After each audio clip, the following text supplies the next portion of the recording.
সারা রাত আমি জেগেছিলাম। এক তো আমার নিজস্ব কিছু কাজ ছিল, প্লাস আমার বুকে প্রচণ্ড পেন হচ্ছিল, এখনও অবধি সকাল থেকেও হচ্ছিল। তো এখন একটু কমেছে, ঠিক আছে, বাড়িতেই আছি। ব্যাপারটা হচ্ছে কাল সারা রাত যখন জেগে আছি তখন আমার হাতে ওয়াইটিতে এরকম করে ফোনটা ধরে আছি, ধপ করে পড়লো ঢ্যাঁড়সের ভিডিও, এবং সেখানে দেখলাম যে ফোকলা টিনাকে ব্ল্যাকমেল করার পুরো ব্যবস্থা করে রেখেছে। অ্যাকচুয়ালি একটা বাজে উদাহরণ, যেমন ইন্দিরার উদাহরণ দেখে জ্বলন টিনাকে নোংরা করে পয়সা কামাতে গেছিল, একটা বাজে উদাহরণ মানুষকে বিপথে যাওয়ার জন্য রেডি, মানুষকে অলরেডি বিপদগামী মানুষকে আরও প্রোৎসাহিত করে, আরও তাদের রাস্তা দেখায়। রনুর যে রাস্তাটা, যে ও ঢ্যাঁড়সের সঙ্গে যোগাযোগ করে সব ভেতরের কথা বলেছে, এই রাস্তাটা ফোকলা নেবে বলে আগেই ঠিক করে রেখেছিল। ফোকলা ঢ্যাঁড়সকে ফ্রেন্ড রিকোয়েস্ট দিয়ে রেখেছে, সেটা দেখিয়ে দিয়েছে, ঠিক আছে। টিনা তার যে সেকেন্ড চ্যানেলটা, টিনা শর্টস বলে যে চ্যানেলটা, যেটা ফোকলা টাকা ধার নিয়েছিল বলে টিনাকে দিয়েছিল, সেই চ্যানেলটা দীপ্তকে ফেরত, দীপ্ত নয়, ও ফোকলাকে ফেরত দিয়ে দেবার হয়তো প্ল্যান ট্যান করেছে, বুঝলে। সেই চ্যানেলটা মানে হিজিবিজি নাম দিয়ে ফোকলা আবার লঞ্চ করেছে। ফোকলা অ্যাকচুয়ালি একটা সেকেন্ড ইনিংস শুরু করতে চাইছে, কারণ ফোকলা বুঝে গেছে যে জ্বলন ডিভোর্স দেবে না। জ্বলন ওই যে গয়নার ব্যাপারটা সাজাচ্ছে, ওটা ফালতু কথা, কোনো গয়না ফায়না নেই। জ্বলন ডিভোর্স দেবে না যেই বুঝে গেছে, ফোকলা এবার হতাশ্বাস হয়ে গেছে। এপ্রিলে ব্রেকআপের পর ও তাকে বসেছিল সমস্ত জিনিসপত্র জোগাড় করে, বুঝতে পারছো, সমস্ত ব্ল্যাকমেলিংয়ের জিনিসপত্র জোগাড় করে ও তাকে বসেছিল। এইবার যেই বোধহয় টিনাকে আলটিমেটাম দিয়েছে যে তুই আমার সঙ্গে প্যাচ আপ করবি কিনা বল, টিনা বলেছে আমি করবো না, তখন এই ব্যাপার স্যাপারগুলো হয়েছে। টিনার বিয়ের ফটো একটা কন্টেন্ট ক্রিয়েটারের ভিডিওতে দেখলাম, তোমরা দেখলে যে ফোকলা ফ্রেন্ড রিকোয়েস্ট দিয়ে রেখেছে ঢ্যাঁড়সকে। এগুলো তো রাতোরাত হয়নি, অনেকদিন আগেই হয়েছে। ফোকলা ম্যাডামকে ফোন করেছিল, বিপক্ষের অ্যাডভাইজারকে ফোন করেছিল, মানে কতদূর জাল বিছিয়ে বসে আছে দেখেছো, কি সর্বনাশা লোক ওই লোকটা। মেয়েরা শিক্ষা নাও এর থেকে, যে স্বামীর অত্যাচারে অন্যদিকে একটা ছোট্ট সুখে জানলা খুলতে গিয়ে বিপথেই মানুষ চলে যায়, অন্য লোকের বাজে লোকের পাল্লায় পড়ে যায়। একটা ব্ল্যাকমেলার, এতদিন আমরা বুঝতে পারিনি, দাঁত নখগুলো এখন বেরোচ্ছে।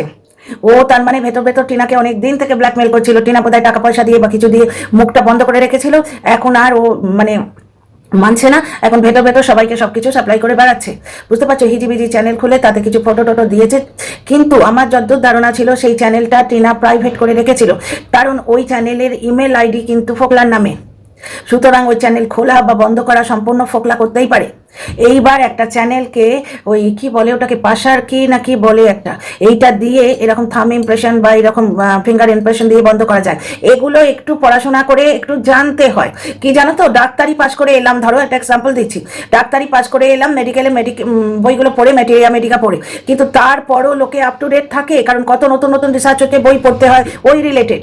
উকিলেরা কন্টিনিউ র রিলেটেড বই পড়ে। আমার হাজব্যান্ডকে আমি দেখেছি, উনি পার্টিকুলার ওনার নিজের ফিল্ডের একটা ম্যাগাজিন, খুব মানে বিদেশি ম্যাগাজিন, যাতে ওই আপ টু ডেট ব্যাপারগুলো থাকে, সাবস্ক্রিপশন নেন উনি ইয়ারলি। আমার বাড়িতে এই ডাই হয়, মানে আমি সেইগুলো নিয়ে প্রবলেমে পড়ে যাই, অনেক রিকোয়েস্ট করে সেগুলোকে ব্যবস্থা করি, কারণ ওনার এত প্রিয় ওই বইগুলো, উনি কিছু করতে দেন না। প্রত্যেকটা মানুষ নিজেকে আপ টু ডেট রাখার চেষ্টা করে। তো টিনাকে এই জায়গাটায় ধ্যান দিতে হবে। তো এই পাশে কি বলে ওটাকে,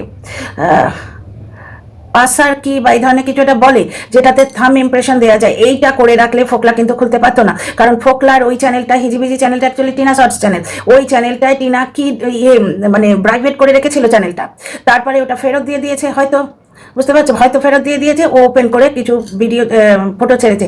কখনোই ভেবো না যে এটা রাতোরাত কাজ হচ্ছে, রাতোরাত কাজ হচ্ছে, এটা প্ল্যান, অনেক দিনের একটা প্ল্যান। কারণ তোমরা দেখো, ও ফ্রেন্ড রিকোয়েস্ট দিয়ে রেখেছে ঢ্যাঁড়সকে, মানে ওই যে রনুকে দেখেছে না, যে রনু সব কথা বলেছে, ওই ঠিক যেভাবে টিউয়ের সম্বন্ধে হ্যান্ডেল করলো ঢ্যাঁড়স, ও চেয়েছিল টিনার ব্যাপারটা ঠিক সেইভাবে ঢ্যাঁড়সকে দিয়ে বলাবে, বুঝতে পারছো। মানে সব দিক থেকে টিনাকে ঘিরে ফেলতে চেয়েছিল, মদের টাকা না দিলেই একটু একটু করে বার করতো হয়তো, কারণ এই মদের টাকা না দিলেই ব্যাপারটা কেউ তার আমার কানে কানে এসে বলে যায়নি, অনুমান করে বলছি। সুতরাং ফোকলা টিনাকে ব্ল্যাকমেল করার জন্য জাল বিছিয়েছিল। এরপর তোমরা তো আর বলবে না যে ফোকলার সঙ্গে বর্তমানে ওর সম্পর্ক আছে। একটা কন্টেন্ট ক্রিয়েটারের ভিডিওতে টিনার বিয়ের ফটো এমনভাবে ফোকলা সাজিয়েছে টিনার মুখটা যাতে ভিজিবল থাকে, বুঝতে পারছো, কিন্তু স্টিকার লাগিয়েছে যাতে ওকে জেলে বা কোনো চুলে নিয়ে যাওয়া না যায়, বুঝতে পারছো। এইরকম ফটো চালু করে দিয়েছে। হিজিবিজি বলে একটা চ্যানেল আছে, চ্যানেল মানে আমার মনে হচ্ছে টিনা শর্টস চ্যানেলটা, যেটা টিনাকে তো দীপ্তকে দিয়েছিল। তোমরা টের পাবে, টিনা নিশ্চয়ই বলবে কোনো না কোনো ব্লগে। এবার মাঝরাতে কাল আমি ভিডিও করিনি, আমার বুকে পিঠে প্রচণ্ড পেন হচ্ছিল, ইচ্ছে করছিল না। ফোকলার এই রূপটা দেখারই বাকি ছিল। মনে আছে এর আগে আমি যখন এই ফোকলাকে, এই উড়নচণ্ডী লোকটাকে আমি যখন সাপোর্ট করেছিলাম, কে ভালো রাখবে ভেবে সাপোর্ট করেছিলাম। দুটো পয়েন্ট ছিল। এক হচ্ছে টিনার টাকার লোভ করে না, কারণ একটা কন্টেন্ট ক্রিয়েটারের ভিডিওতে শুনলাম বলছে যে টিনার এখন ব্লগিং করার দরকার নেই। শুনেই আমার মনটা নেচে উঠেছিল, যাক টিনাকে ভাড়া খাটিয়ে খাওয়া যেরকম ওর স্বামী খেয়েছে সেরকম অন্তত খাবে না, কারণ টিনার কাছে আর কোনো অপশান ছিল না। অনেক কথায় আসছি, দাঁড়াও তোমরা কিন্তু সঙ্গে থেকো please. Welcome back to my channel my world of words. আমি সৌমি, আমি তোমাদের সবাইকে আমার চ্যানেলে ওয়েলকাম করছি। তো এই একটা কথা। আর টিনার স্বামী যেরকম ওকে বেচে খেয়েছে, দোতলা তুলেছে, টিনার স্বামী টিনা বেচে যে মানে আধখানা বাড়ি টিনা বানিয়ে দিয়ে এসেছিল মাথার উপর ইট তুলে, সে বাকি দোতলাটা কমপ্লিট করেছে। এই ফোকলা অন্তত টিনাকে বেচতে আসেনি, এটা ভেবেছিলাম। কিন্তু এই ফোকলা আলটিমেটলি সেই জিনিসটা দুটো শর্তই, মানে দুটো শর্ত নয়, আমার দুটো ধারণাকেই একদম ভুল প্রমাণিত করে একবারে নিজেকে যে রদ্দি মাল, একটা মানে একটা বাজে মাতাল লোক, সেটা প্রমাণিত করে ছেড়ে দিল। এই ফোকলা টিনাকে টার্গেট করেছিল ওর পয়সার জন্য, বুঝতে পারছো? কারণ ফোকলা তাছাড়া আর একজন বললেই সে এখন লড়তে আসবে মাঝখানে কিছু টাইমের জন্য। আমার মেন উদ্দেশ্যটা হচ্ছে টিনাকে যারা ভালো রাখবে আমি তাদের প্রেফার করব। আর একজন টিনাকে ভালো রাখবে ভেবে এসছিল, তার সঙ্গে অল্প কিছু টাইমের জন্য যোগাযোগ হয়েছিল, বুঝতে পারছো? সেখানে সেও আমাকে বলছে যে ভাবতে পারেন একটা 8 ফেল ছেলে কাঁড়ি টাকা কামাচ্ছে। এই কথাটা সেই লোকটারও চোখে লেগেছে, এবং এই কথাটা তাহলে ফোকলারও নিশ্চয়ই চোখে লেগেছে যে একটা 8 ফেল ছেলে বউকে দিয়ে ব্লগার বউকে দিয়ে ব্লগ করিয়ে দিব্যি তো কাঁড়ি টাকা কামাচ্ছে। তখন থেকে ওই জন্যে ও টিনার সঙ্গে কন্ট্যাক্ট করা শুরু করে, কারণ ভালোবাসা মন্দবাসা এটা নয়, তোমরা এতদিনে নিশ্চয়ই টের পাচ্ছ।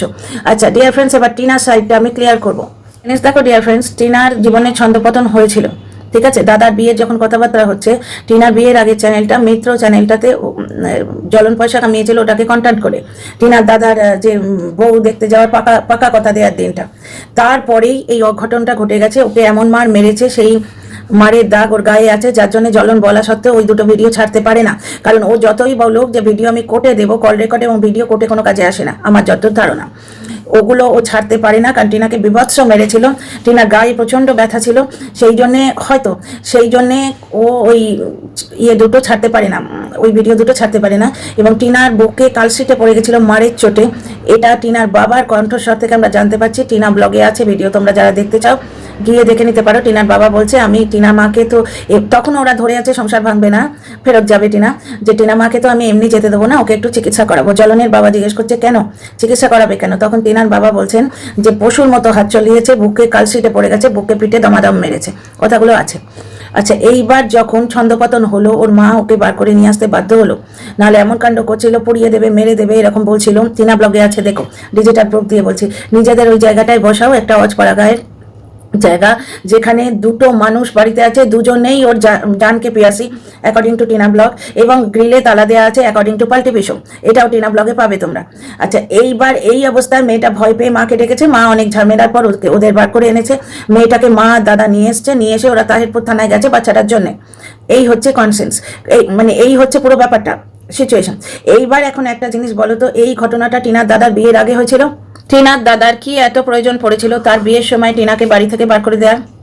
শুধু তাই নয়, বাড়ি থেকে বার করে দিয়েছে একদম, মানে সেই রাস্তায় বার করে দেওয়ার মতো করে।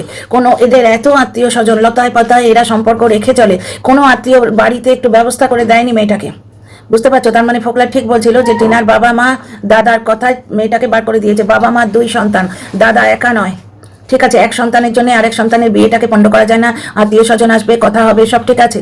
কিন্তু মেয়েটার জীবনে যদি কোনো ক্ষতি হয়ে থাকে, সে যদি ভুল করেও করে থাকে, মেয়েটাকে রাস্তায় বার করে দেওয়া তো যায় না, আপনি আমি হলে করতাম। সেই ভুলটাতে টিনা গিয়ে এই ফোকলার চক্করে পড়েছিল। তোমরা পুরো সিচুয়েশনটা একবার বোঝো।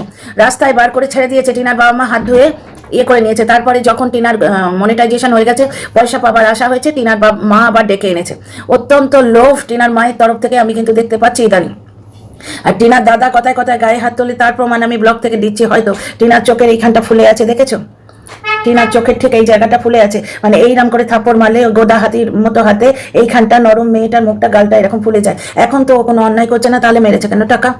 আচ্ছা এখানে আরেকটা জিনিস দেখো, যখন ওকে রাস্তায় বার করে দিল তখন সে কোথায় যাবে?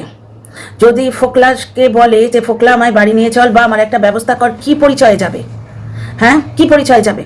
নিয়ে যেতে তো পারে না। এমনি একটা মেয়েকে তুলে নিয়ে গেলে ফোকলার বাবা মাও অ্যালাউ করবে না, বা মেয়েটার সম্মান হানি হবে। সেই সময় হয়তো ওরা এই অনৈতিক এবং আইন বিরুদ্ধ কাজটা করে ফেলেছে, ঠিক আছে। জ্বলন টিনাকে দোতলা বাড়ি করে দেয়নি, টিনা কষ্ট করে করে বাড়িটা বানিয়েছে নিজের টাকায়। জ্বলন টিনাকে কিচ্ছু দেয়নি, একটা কানের দুল পর্যন্ত দেয়নি, এবং টিনাকে জন্মদিনে কখনো কোনো উপহার দেয়নি। টিনা তার জন্মদিনের ব্লগে বলেছিল যে জীবনে এই প্রথম বিয়ের পর থেকে আমি একটা উপহার পেলাম টিনার টাকায়। টিনার বৌদিকে নাকছাবি দিয়ে টিনার মা টিনাকে একটা সোয়েটার কিনে দিয়েছিল টিনারই টাকায়। তো যাই হোক, টিনার বর্তমান পরিস্থিতি হচ্ছে কেউ ওকে ভালোবাসে না, এই ফিলিংটা ওর মনের মধ্যে হয়তো আসছে, সবাই ওর টাকা চায়, সেই ইনক্লুডিং ফোকলা। টাকা দেয়াটি বন্ধ হয়েছে এবং জ্বলন ডিভোর্স দেবে না বলে দিয়েছে, কারণ ওই গয়নার ব্যাপারটা তো ফালতু, এর থেকে স্পষ্ট বোঝা যাচ্ছে জ্বলন পাখি পুষবে, ডিভোর্স দেবে না, বুঝতে পারছো? মানে দ্বিতীয় যেই আসবে তার আইনিভাবে আসার কোনো রাস্তা রইল না, কারণ ডিভোর্স হয়নি। ও যার সঙ্গেই আলাপ করবে হয়তো, কিন্তু পরন্তু তাকেই এটা বলবে আমি কিন্তু ডিভোর্সই নই, আমার বউ আমায় ডিভোর্স দিচ্ছে না, ও নিজে করে, টিনার নামে দোষ চাপায়। এইবার দেখো, আমরা যারা টিনাকে চাই তারা তো টিনার অসহায়তাটা বুঝবো, আমরা যারা টিনাকে ভালোবাসি নাকি কথা শোনাবার জন্যই বসে থাকবো? হ্যাঁ, যে কেন করেছিস আইন বিরুদ্ধ কাজ, অনৈতিক কাজ কেন করেছিস? টিনাকে ওই আইন বিরুদ্ধ কাজটা করার দিকে ঠেলে দিয়েছিল টিনার বাবা মা, এবং ওই সময় বিয়ে করে সম্মান দিয়েছিল। হয়তো এই বিয়েটা যদি সত্যি হয়, ফটোগুলো যদি সত্যি হয়, ফেক কিনা জানি না, কারণ ফোকলা নিজে চ্যাটে এসে প্রমাণ মানে দাবি করেছে যে ওদের সেক্স চ্যাটটা নাকি এআই টেকনোলজি দিয়ে হয়েছিল। সেক্স চ্যাটটা যদি এআই টেকনোলজি দিয়ে হয় তাহলে ফটোগুলো আগে পোস্টমর্টেম নয়, ফরেন্সিক ইয়ে করতে হবে। আর যদি সত্যিও হয় একটি মেয়ে তাকে বাপের বাড়ি থেকে তাড়িয়ে দিয়েছে, সে রাস্তায় দাঁড়িয়ে আছে, কোনো আত্মীয় স্বজনের বাড়িতে তার যাবার উপায় নেই, যদি বাবা মা হাতে ধরে দিয়ে আসতো তাহলে ঠিক আছে, যে আমার বাড়িতে মেয়েটার সঙ্গে এরকম হয়ে গেছে, আমার বাড়িতে একটা বিয়ের অনুষ্ঠান আছে, আত্মীয় স্বজন কথা বলবে, তোমাদের বাড়িতে কিছুদিন রাখো।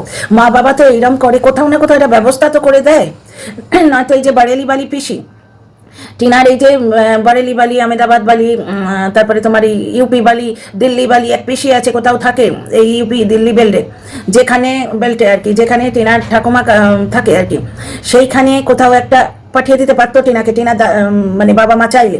সুদূরের আত্মীয় তারা নিশ্চয়ই আসেনি টিনার দাদার বিয়েতে, সেইখানে পাঠিয়ে দিতে পারতো, বিয়েটা হলে তাকে এনে তার জীবনের একটা ব্যবস্থা করার কথা ভাবতো। কিন্তু এরা শুধু মেয়েটার টাকা দেখেছে, মেয়েটাকে ঘাট থেকে ছেড়ে ফেলে দিয়েছে। সেই সময় টিনা কার বাড়িতে গিয়ে উঠবে?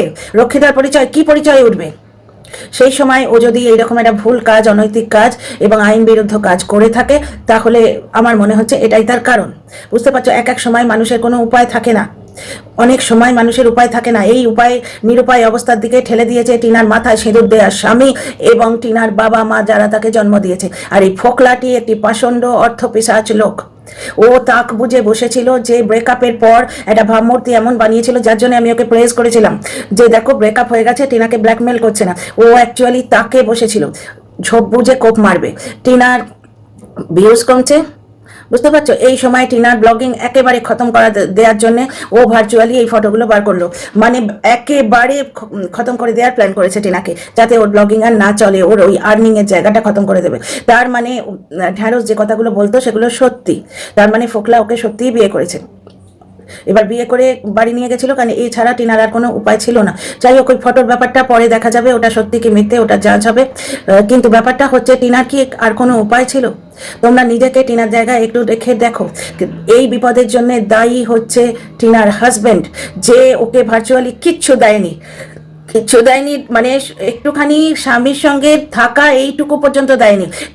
যে নাতিটা পর্যন্ত গত বছর অভিযোগ করেছিল ঠাম্মি ভালো মন্দ রান্না করে আমায় দেয় না, বুঝতে পারছো তো? সুতরাং বাড়িতে জ্বলনের মায়ের হাবভাব তোমরা দেখেইছো, বুঝতে পারছো, সে তার কর্মফল পাচ্ছে এবং পাবে। তাহলে শাশুড়ি হিসেবে জ্বলনের মা, স্বামী হিসেবে জ্বলন, তাতেও টিনা থেকে যেত, হাতে পায়ে ধরেছিল যে ভুল হয়ে গেছে, অন্যায় হয়ে গেছে, মাফ করো। যেখানে সৌমালিকে থ্যাঙ্কস বলে ও একটা ভিডিও করেছিল, সেই ভিডিওতে টিনা নিজের মুখে বলেছে, এটা টিনার পেজে তোমরা পাবে, কারণ ওখানে জ্বলনের ওই জ্বলন যে 5 লাখ টাকা চুরি করেছে ওইটার হিসেব ব্যাংক স্টেটমেন্টে দিয়েছে বলে ইউটিউব ওই ভিডিওটা তুলে নিয়েছে, কিন্তু টিনার পেজে পাবে এফবিতে। তো এই অসহায় অবস্থা থেকে হয়তো কিন্তু পরন্তু টিনা এই ড্রাস্টিক স্টেপটা নিতে বাধ্য হয়েছে, কারণ একটি মেয়ে সে তো রাস্তায় থাকতে পারে না। একটা পুরুষ মানুষ হলে না হয় ইয়েতে থেকে গেল, একটা পুরুষ মানুষ হলে তোমার ধরো স্টেশনে থেকে গেল, পাবলিক ইউরিনাল ইউজ করলো, একটা মেয়ে কোথায় যাবে? বাপ মা কিরাম দেখো, পয়দা করে একটা ভুল করেছে বলে তাকে রাস্তায় ছেড়ে দিয়েছিল, কি না দাদা বলেছে বিয়ের আগে ওই বোন রাখবো না, হ্যাঁ? অথচ সেই মেয়ের টাকা হাত পেতে নিতে মা বাপের লজ্জা করে না, স্বামী তাড়িয়ে দিয়েছে, বাপ মা তাড়িয়ে দিল, মেয়েটা অসহায় হয়ে রাস্তায় এসেছিল, সেই সময় কেউ একজন বলেছে যে বিয়ে করে নিয়েছে যাব। ফোকলারও নিশ্চয়ই লোভ ছিল যে বিয়ে করে নিয়ে গেলে ওর ব্লগিংয়ের টাকাগুলো আমি হাতাতে পারবো স্বামীর অধিকারে, বুঝতে পারছো? চাকরি করবো না, কিচ্ছু করবো না, বসে বসে একটু ইমেল করে দেবো, আর ওই ওর ঠিক যেরকম জ্বলন খেতে ওর টাকাগুলো ঠিক ফোকলা খাবে, এইরকম একটা প্ল্যান করে টিনাকে বার করে এনেছিল।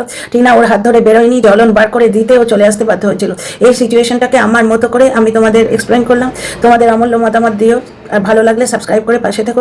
ভিডিওটা কত বড় হলো আমি জানি না, রাখছি, আমার অসহ্য মাথা যন্ত্রণা করছে। ঠিক আছে, তোমরা মেয়েটার পাশে থাকবে এটাই আমি আশা করি, কারণ ভালোবাসলে না বিপদে তার হাত ছাড়া যায় না। ঠিক আছে, তাকে জাজ করা যায় না।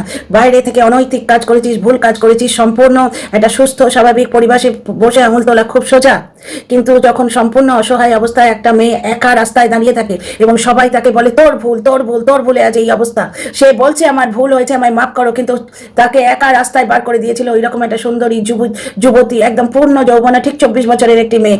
কোথায় যেত সে? কোন আত্মীয়র বাড়িতে যেত? বাপ মা কোনো ব্যবস্থা করে দেয়নি। ফোকলা হয়তো এই কন্ডিশন রেখেছিল যে আমাকে বিয়ে কর, তাহলে আমি তোকে কিছু একটা ব্যবস্থা করতে পারবো। আমার তো এটাই মনে হচ্ছে হয়তো, কিন্তু পরন্তু কোনো স্টেটমেন্ট দিচ্ছি না, অনুমান ভিত্তিক একটা ভিডিও করছি। তোমাদের কেমন লাগলো বলো।